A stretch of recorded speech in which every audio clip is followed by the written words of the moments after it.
Hello and welcome back to my YouTube channel Dr. Coded. My name is Anshika Agarwal. I am a final year MBBS student at Lady Harding Medical College and I am back with another YouTube video. So in this video I will share the most important, exciting and at the same time most terrifying experience of my entire MBBS journey. So that is the step 1 exam day experience. So I will share each and every detail and let's begin from scratch. So the night before the exam was very terrifying for me because I wasn't able to sleep at that night because of the adrenaline rush and because of my schedule. The month before my exam, I used to sleep at 4 and 5 a.m. in the morning and used to get up at 11 or 12 because I wasn't going college much, so my sleeping cycle was very disorganized. So it was very difficult for me to sleep at 10 p.m. The day before my exam, and I tried a lot but I wasn't able to sleep. And then like after multiple revisions I got sleep at 2 a.m. and then I have to wake up at 5 a.m. so that I can leave my home at 6 in the morning and reach the center half an hour before the exam started, that is 8 a.m. in the morning. So I left my home at 6 a.m. after getting ready and packing all my important stuff. So the most important stuff that you all have to carry is your exam scheduling permit, your passport, and water bottle, phone, any revision notes you want to take for revising it during your travel time. You can take them, that's your choice. I took first aid with me. Also, you should keep some coffee and dark chocolate along with you because you get some breaks in between your blocks. So in that case you can have a sip of coffee or some dark chocolates. I also kept a sandwich along with me because it is a 8 to 4 exam and it is a very long journey for me. So during like 1 a.m. around 1 p.m. around I had a sandwich as well with me, and that's it for the things you have to carry along with you. So my test center was in Gurgaon, that is 1.5 hours away from my home. So I left at 6 a.m. along with my father and reached the center by 7 a.m. because there was no traffic on that day, so I was lucky in that. So I had time during that so that I can revise as many times as possible, but that's not a very healthy option for everyone, but I'm the person who needs to revise things even to the last minute, so I did that. Till the time I was revising in my car, my father just gathered all the information required from the security guards and the people nearby. The thing was, I planned my breaks in such a way that I would take 10 minutes break after each and every 2 blocks. So it was like after finishing 2 blocks I will take a 10-minute break, then after finishing 2 blocks I will take a long break so that I can have my sandwich in that break. So it was like I planned it for half an hour, and then afterwards I will take 2 blocks, then a 10-minute break, and the last block would be done. So this is how I planned the blocks, but all this planning failed when I entered the test center. When I reached the test center, I got to know that it was on the 2nd floor and you cannot leave that room during your breaks. So all my planning failed over there because I decided that when I would take my half an hour break, I would just go out and just hang out with my father so that I can just calm my nerves down, but that wasn't the case. So when I entered the test center, I get to know that you can just exit from the cubicle in which you are giving the paper, and you can wait in the waiting area or the lounge they have, so that you can just eat your stuff, you can use your phone, or you can use the washroom as well, but you cannot leave the hall at the same time. So sudden change of plan happened and I asked my father to leave from that place and just go back to home so that his time is also not wasted along with mine. So there was sudden change of plans and I also reframed my entire day as well as the breaks I framed for myself. So let's start what happened when I entered the hall. So at the entrance, a person was there who asked for your passport. So I would request you to just take your passport without a cover. I had a cover on, so he asked me to remove that and then show it to him along with your exam permit. So that's the two most important things that you should have with yourself. From here, you just have to say bye to your family members or whoever you are traveling with, and just you have to start your journey alone from here. So I entered the waiting area where they will provide you with a key for the locker that you are being allotted, and then you can keep all your important stuff over there like phone. I kept the coffee mug in that, chocolate, sandwich, and everything you can keep there.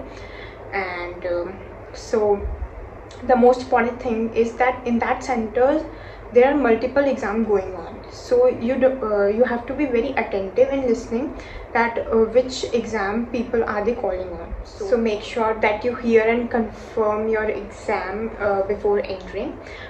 So the people around my test center were very friendly and helpful, so they just told me everything like what you have to do in this process. So after step 1 was called on, I entered, and there was a 3-step checking process which was very lengthy. Like they scanned us, checked our pockets, each and every, even the coin pocket was also checked. So, and also please don't wear shoes because that could create a lot of time waste for you. So I'd recommend that you wear sandals or slippers that are most comfortable as well, and it would help you in the checking process at the same time. Also, don't wear jeans who have multiple pockets, because each and every time you take a break, they will ask you to empty your pockets and show them to you, and which was really time waste for me.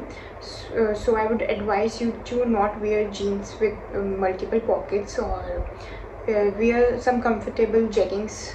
I would suggest that for girls.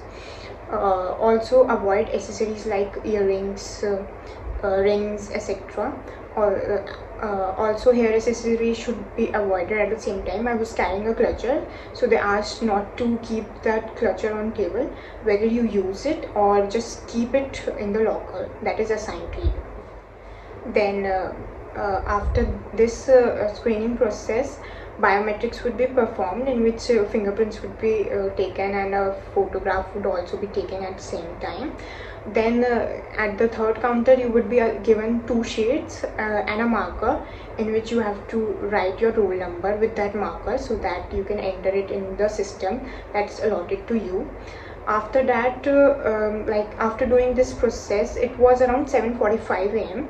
So I thought that they will ask me to wait for 15 minutes because the exam has to be started at 8 a.m. So, but this wasn't the case. As soon as I was done with this checking process, I was asked to proceed to the cubicle in which my test computer was there. So I was asked to log in with my roll number. And so after being comfortably seated at my cubicle, I was given all the instructions regarding the headphones and the timer that would be going on, and once you take the block, you have to stop the you have to pause your exam and then you have to leave. So after this, it was around 7:50 a.m. and my test began. So this doesn't mean that I was given 10 minutes extra. It was like I would end my exam 10 minutes before 4 p.m. only. So it was like 3:50 p.m. I would end my exam.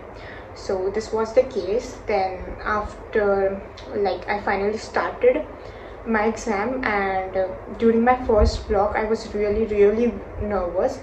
And since I was sleep deprived, I was very tachycardic at that time. So I have had difficulty in completing my first block in 1 hour. So I just lost my calm, and just after finishing the first block, I came out of the room in the waiting area. I just took a 10-minute break there, drink some water and just freshen up myself, and just gain my confidence back, and then went again in. And getting in requires all the checking to be done. So biometric won't be done here, but your pockets would be screened, your glasses would be screened, and then you have to enter your cubicle. So then I started with my second block, and second block was much easier than the first one. So don't lose hope if your first block gets like is spoiled or something like that. That happened with me. So I did my second block along with my third block, and then I took a break for about 10 minutes. Then I came outside and took a break, and similarly then I completed my fourth and fifth block. After my fifth block, I took a like 20-minute long break in which I went to the washroom, just had a face wash with me, ate my sandwich, and just came back.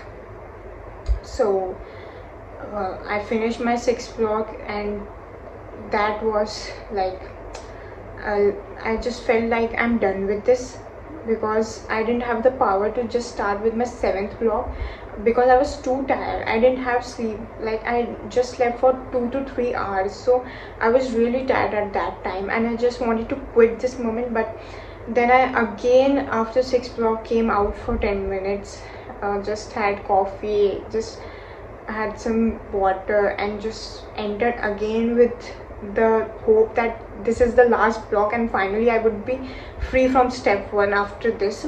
So I just went back inside, completed my block, and I don't know, it was very like confused feeling that what is happening to me. Is it going the right way or is it going the wrong way? I was really confused, but I just finished my exam, and yeah.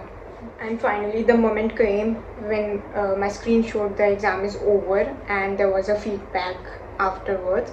So I just filled the feedback very randomly, and just got out of my cubicle and entered a room where they were giving clearance to the people who have just completed their step 1. So the sheet, a sheet was given, so don't forget to take that sheet, and your rough paper sheets would be taken back along with the marker, and they would give a sheet confirming that you have successfully given the step 1 exam. And this doesn't mean that you have passed step 1 or failed step 1, but this means that you have completed step 1 exam. So I just came out and met my father, who was there waiting for me outside. I wasn't very confident how my exam went, because I was too tired and sleepy.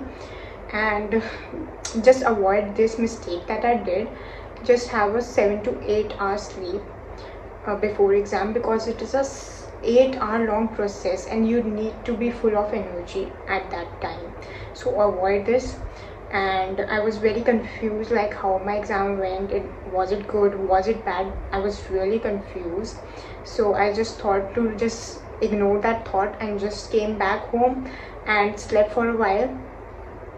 So after taking a long nap, I talked to my friends and family regarding that, and just slept again. So the next day I read Reddit, and like it just stressed me up more, because there are very different views on Reddits and it's not the same as it is in real. So I would suggest not to read Reddit so much, and just to read Reddit in case you have like queries like what are the most trending topics that are coming and the questions that are being repeated the most. So you can use that it for that, but don't use for pass and fail results or something like that I did. So I regretted the most. Then the waiting time came, where you have to wait for your results.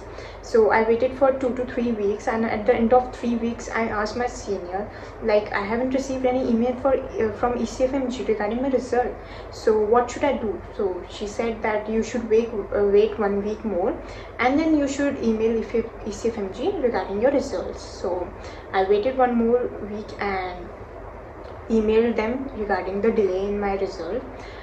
So they told me that we have sent a confirmation email to your college admin, regarding the confirmation that you are a student of Lady Hardinge Medical College or not, but your college hasn't responded to that yet. So I was so confused that what should I do now. Like, so I went to the admin and asked them to just respond to the email, and he checked that he hasn't received the email from USMLE. So I was so confused that I was so sad that I thought that I'm never going to get my results. And to be honest, it took me around 2.5 months after my exam to get my results out. So it was very difficult for me.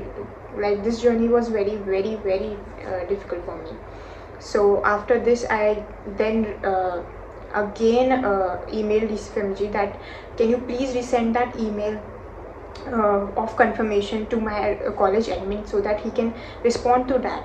And then USMLE did that email after a week. So then my admin was like, what should I say, he didn't even reply to that email, and he just said that I have responded to that email, so you don't have to worry about it. But he actually didn't. So it took so after a month I got to know about this, and then USMLE told me that your college hasn't responded to the email, we have sent it again. So I just went again to my college admin, requested him to just do it in front of me so that I get a confirmation, and then he did. And after like 1 week, I got my result. So this whole process took me around 2.5 months to like actually get my result out. So during this period, I was too depressed to study my third year. I wasn't able to study my third year's subjects, and I used to check my email like 3-4 times a day to just see if they have released my result or not. Will I get yes, will I get P or will I get F? And also I used to read Reddit, and there they used to say that if your result get delayed by 3 weeks, then you will definitely fail. So I was just like so depressed that I wasn't able to concentrate on my studies, and these were the most difficult part of my journey. Like, studying was difficult, but that wasn't so depressing. But this 2.5 months was sad, confused, depressing, and I had no way to go ahead. So like, I didn't have any motivation to study. I was just lost. So I would just suggest everyone to like check whether your college has confirmed and replied to USMLE mails or not. So if you haven't get your results after 3 weeks, I would suggest you to please email to USMLE regarding the reason for delaying your exam results, because they basically give your results in 3 weeks.